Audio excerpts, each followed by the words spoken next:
Vamos lá?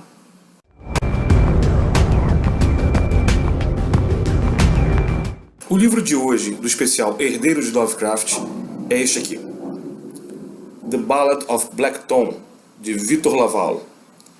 Na verdade, esse livro ele é uma novela, né? Eu já discuti isso em algum outro ponto do Terra Incógnita, em algum momento, eu acho que foi no especial de Natal, quando eu falei do Bint, de Nédio Corafor, que existe agora uma tendência que eu acho muito saudável no mercado norte-americano, que eu espero que venha para o mercado brasileiro em breve, a de se parar de publicar ou de se reduzir a publicação dos calhamaços de 500, 700, 800 páginas, em detrimento de publicar narrativas curtas como as novelas. Não tenho nada contra narrativas enormes, adoro livro grande, não tenho medo de livro grande. E vocês que me acompanham provavelmente também não têm, né? Quem lê Game of Thrones, quem lê It, ou The Stand, do Stephen King, ou The Dark Tower, não pode ter medo de livro grande. Só que nesse caso aqui é interessante, porque não sei se vocês sabem a diferença entre uma novela e um romance, né? Romance, no padrão americano, é todo livro que tem acima de 40 mil palavras. E mesmo assim, de 40 a 60 mil palavras, se eu não me engano, é short novel, depois vira um romance grande. Esse que eu estou falando agora, isso aqui, geralmente tem 100, 120 mil palavras, é coisa pra caramba. E novelas como essa aqui tem base de 30, 30 e poucos mil palavras, né? Então daria um livro mais ou menos de 120 páginas, vamos dizer entre 100 e 120 páginas. The Ballad of Black Tom é um daqueles livros que seguem uma tradição bem atual de crítica a Lovecraft, sem deixar de seguir o lore e o Cthulhu Mythos. Mito de Cthulhu.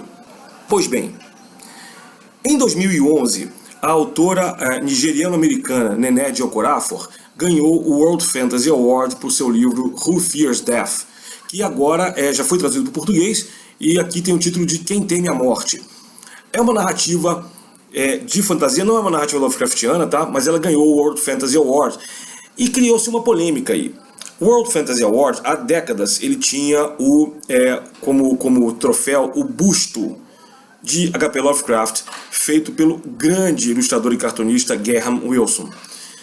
E a partir dela ter ganho o prêmio, que ela não recusou, ela foi lá e discursou, mas ela falou, olha, que coisa louca é essa, a gente está nesse mundo onde a estatueta ainda é de um cara que era abertamente racista. E eu, uma autora negra, estou ganhando aqui um prêmio por um livro de fantasia.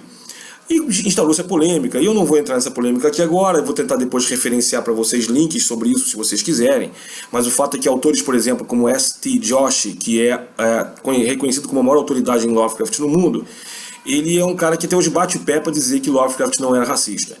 E a correspondência do Lovecraft, eu falei isso no programa de abertura, deixa muito claro que ele era assim, ele achava isso normal, entendeu? Para ele isso era uma coisa normal. E eu não vou entrar mais nesse mérito, eu não vou defender o Lovecraft nisso, gente. Não adianta. Se alguém quiser botar isso nos comentários e começar a tentar entrar com discurso de ódio, eu vou bloquear. Tá? Não vamos entrar nesse mérito. Se eu não gostasse de Lovecraft, eu não estava fazendo um especial sobre ele. Mas como eu falei antes, aqui é o espaço para se falar agora de herdeiros de Lovecraft. Todo mundo fala sobre Lovecraft.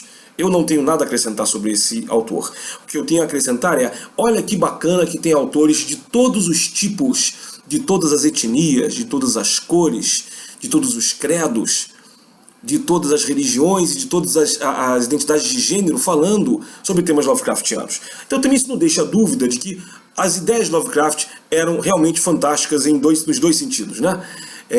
E vale a pena revisitar. Só que é muito importante você revisitar mesmo, né? Você fazer um revisionismo histórico no sentido de, olha, até que ponto algumas das narrativas Lovecraftianas não são narrativas do medo do outro, que é uma coisa que se discute muito na ficção científica, que é o chamado estranhamento cognitivo, né? Que é desenvolvido por Viktor Shklovsky na Rússia e Darko Suvin depois desenvolveu isso mais, que é uma coisa simplesmente sobre tudo aquilo que parecendo familiar nos é estranho dentro do ambiente fantástico. Então a gente pode pegar, por exemplo, a metamorfose do Kafka, do homem que vira um inseto, e que naquele momento específico dentro da narrativa não é tão bizarro que ele tenha virado um inseto. Se vocês forem reler a história, vocês vão entender isso. Então Lovecraft colocava assim, como sendo normal que negros não fossem pessoas, fossem sub-humanos, ou fossem de outra raça. dentro de uma narrativa que se propunha a falar de criaturas ancestrais ou de outro planeta, mas ele colocava negros, indígenas, americanos, nativos americanos, orientais principalmente, todo mundo para ele que não fosse branco de extração europeia, era fatalmente alguém, também tem, se não me engano, de vez em quando um latino ou outro que ele coloca na história, e é todo mundo inferior. No máximo, pessoas que bem adestradas poderiam falar parecido com um branco europeu, e isso realmente não tem mais lugar no século XXI. O bom do século XXI e o bom das narrativas é a sua diversidade. E é muito bacana a gente ver que autores como a Nened e como o Laval retrabalham essas narrativas. Se vocês quiserem ler, vocês vão descobrir que não tem nada de narrativa de vingança ou de racismo reverso, que é um termo que é uma imbecilidade também, que isso não existe. Mas sim uma jogada inteligente, que não deixa de fazer crítica a esse racismo. Então, fechando esse longo parênteses que eu fiz agora aqui, vocês podem avançar depois para indicar para as pessoas que elas têm que avançar. Eu prefiro que não, prefiro que vocês ouçam vejam esse vídeo inteiro. Mas, enfim, cada um tem o seu gosto. O que eu posso falar para vocês da narrativa do Ballad of Black Tom é que lembram daquelas coisas assim, acho que a maioria de vocês que me ouvem deve ter ouvido quando criança, aquela coisa do cuidado que o homem do saco vai te pegar, não fica lá fora até tarde, menino. Entendeu? Ou então cuidado com aquela casa da esquina, aquela casa mal assombrada. E a gente sempre tem na nossa rua, eu sei que eu tive duas, não uma, só duas, casas de esquina abandonadas e aparentemente mal assombradas, né? E aí basta a gente entrar numa casa dessa, se um rato se mexendo aqui ou um gato se mexendo acolá, você leva um susto, se caga todo, sai correndo e você espalha para todo mundo a narrativa de que a casa é assombrada. E aí parece aqui uma história interessante com um cara que é esse personagem aqui, o Black Tom, na década de 20 em Nova York. Na verdade, ele começa a narrativa, o nome dele não é Black Tom, ele chama-se Tommy Tester. E ele é um cara que, na verdade, ele é um grande 171. Ele é aquele cara que ele vive a vida dele de enganar os otários, né?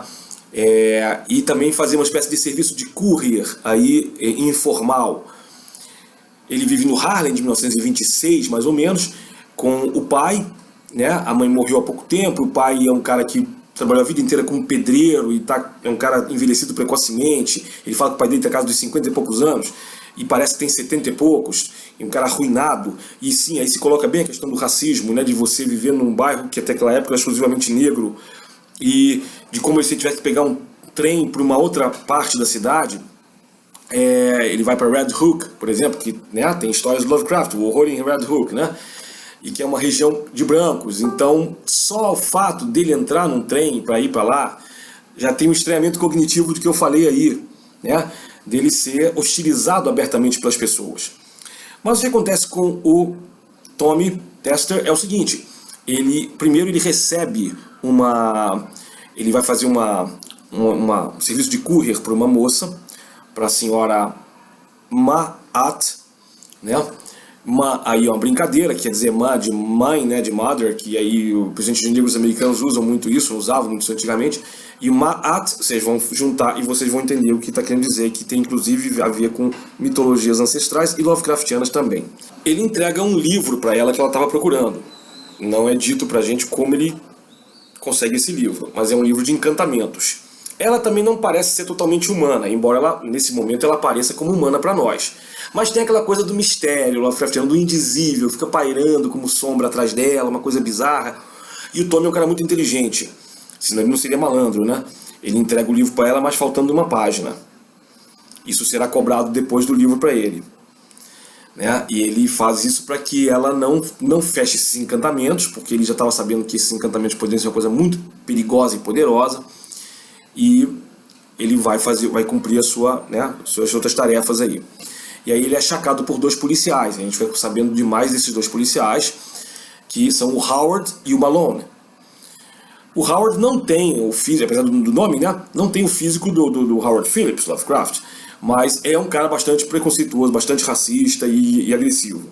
Malone já não. Malone é um cara que atua, vai na aba do Howard porque tem que ir, mas ele, ao mesmo tempo, ele é um cara que pesquisa o oculto também. Então ele já sabe qual é dessa senhora, da Ma'at, já vê que o Tommy é um cara malandro, mas que anda nessa fronteira aí, e ele fica atrás do Tommy. E nesse ínterim ele é abordado por um milionário, um herdeiro milionário efeminado, que é aquela figura mesmo típica dos filmes antigos. Quem vai ver filmes noir antigos sempre tem uma figura assim, né? Que é um pouco também a figura que se tenta passar a respeito do Lovecraft. Não se tem notícia, ideia assim, se o Lovecraft era realmente afeminado. Embora se fale muito da possível homossexualidade dele, ou bissexualidade, uma vez que ele foi casado com uma mulher. Mas isso tudo também eu estou falando aqui com um pouco de especulação, no sentido de se jogar coisas aparentemente Lovecraftianas nos seus personagens. E é importante a gente prestar atenção nisso. Aí o Tommy é abordado por esse milionário que se chama Robert Sudam. E o Robert Sudam propõe para ele o seguinte: meu filho, eu quero que você vá tocar na minha casa amanhã. Vou te oferecer uma quantia de, acho que $600, que é uma coisa para hoje já é um dinheirinho razoável. Para na época era uma fortuna. E aí ele dá um adiantamento de $200 pro Tommy e vai embora. Aí que ele é achacado pelos policiais, né? E aí o pessoal surrupia o dinheiro dele. Corrupção a gente não conhece só de hoje, né? Mas aí ele vai para a casa do Sudam. E o que eu falei agora há pouco sobre Casas Mal Assombradas começa aí. Nesse trecho da narrativa você começa a ficar incomodado, porque você começa a sentir o clima Lovecraftiano se entranhando na história, né? Aquela casa onde de repente ele é achacado por um bando de moleques brancos também na saída do trem, e quando ele entra no limite da casa, passa da cerquinha, a rapaziada para congelada e não consegue avançar. Ele também tem muito medo, mas ele sabe que ele foi convidado, então ele vai lá, diz a palavra-chave, tem uma senha para entrar, é uma senha arcana também, e a ele é franqueada a entrada. E ele vai tocar lá nesse lugar. E aí ele vai descobrir algumas coisas, como por exemplo, a casa é uma espécie de portal para uma dimensão indizível, a qual a gente só vê uma coisa muito por alto. E o Sudam vai revelando aos poucos para ele os seus objetivos, que ele quer dominar Nova York, talvez dominar o mundo, né? E ele quer chamar todo mundo do submundo de Nova York, e aí de novo chama também o pessoal que vem de outros países, a máfia, o pessoal da máfia italiana, espanhola, porto-riquenho, chineses, e aí o Tommy é o único negro desse grupo, né? Quer dizer, de extração africana mesmo. Então o Sudam o tempo todo se coloca como acima desse pessoal, como se eles fossem meros servos dele, né? E esse racismo é uma coisa que vai pesando na história. Muitas vezes não o racismo explícito que o Howard, por exemplo, o detetive Howard tem, mas aquela coisa que o Sudam coloca o tempo todo de estar uma certa camaradagem com o Tommy, e de repente se o Tommy fala uma palavra atravessada, ele ameaça virar a mão na cara do Tommy, tipo assim, cala tua boca, eu não mandei você falar. Né? É a empáfia do branco rico, que todos nós conhecemos também, né? Ela também infelizmente não ficou relegada há 90 anos atrás, permanece nos dias de hoje.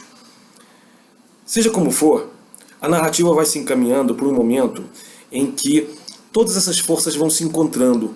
As forças de Robert Sudam, de Ma'at, Tommy como uma espécie de emissário entre esses mundos, e acaba virando mesmo um emissário entre mundos, e aí eu não vou falar mais spoiler nenhum, mas no final há uma conflagração, há duas conflagrações na verdade, que vão do meio para o final da novela transformar o Tommy Tester em Black Tom.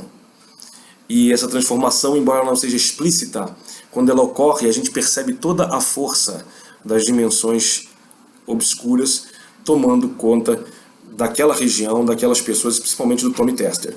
E é muito, muito interessante ver como isso no final vai confluindo para um outro confronto final, também que envolve o Howard, envolve o Malone, e como sempre, claro, vai haver muita carnificina e muita gente morta. E ainda vai ter um plot twist no final, um final surpresa, que evidentemente eu não vou contar para vocês. Basta saber pela minha cara de satisfação, de felicidade, que essa é uma história Lovecraftiana de verdade, tá? Eu diria quase de raiz africana, e que eu acho sinceramente muito melhor que várias coisas que Lovecraft escreveu. Me processem. Até logo e até o próximo programa.